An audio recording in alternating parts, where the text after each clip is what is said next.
This is page 12 and 13 in the blue book.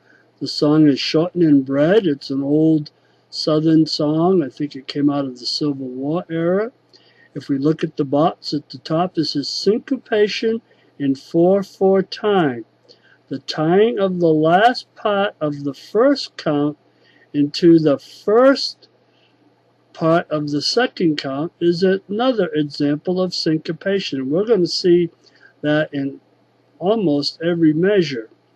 Now, if we notice in our box here, we see allegro means blank, blank, blank. Now, we had that term just a few pages back on the country fiddler.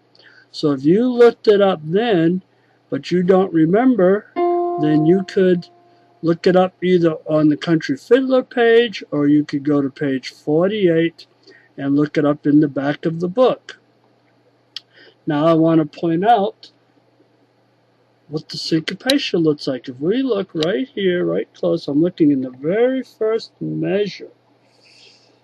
Very first measure. We see that we have eighth notes. So we have one eighth note, second eighth note, but notice there's a tie to the first eighth note on the second count.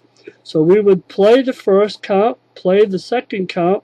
We would not play that count. Then we would play the second count of the second note, and then we would have a half note, which would give us two whole counts. So we would go 1 and 2 and 3 and 4 and. We would play on 1 and, not play on the 2, but play on the and of the 2, and then the third and fourth notes. While we're here, we also see in the left hand we have staccato dots over some of the notes. In the first two chords it says 3-5, and then the second chord is 2-5. Now it's 3-5 is what they suggest, but you could also do a 2-4 because you're going to have to change the finger positions of the 5 finger anyways, and you're going to have to change the 3 to a 2. So it's like you could start with a 2-4 or a 3-5. This is one of those places where you kind of get to choose what works best for you. The 3-5 works very easily, but you do need to jump to the 2-5 and back and forth between the two.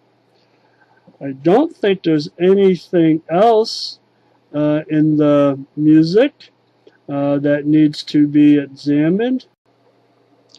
Now looking over at page 13 on the second line, the second measure, we see something else that's interesting. Now notice that the first eighth notes are played with the thumb, the number 1 finger, 1, and we don't play the 2. And then the C, these are all middle C here, is going to be sharp. So the 2 finger is going to play C sharp, and the 3 finger is going to play the D. Now if there was no sharp there, we would probably use the 2 finger here, and the 3 finger would play the E. But because of the sharp, we're going up half steps. Because of the sharp, we're going to sharp this middle C with the 2 finger, and then play the D with the 3 finger. And this occurs in 3 more places after that, but it's exactly the same, so it's nothing to be terribly concerned about. Alright, let me reposition the camera and play the song.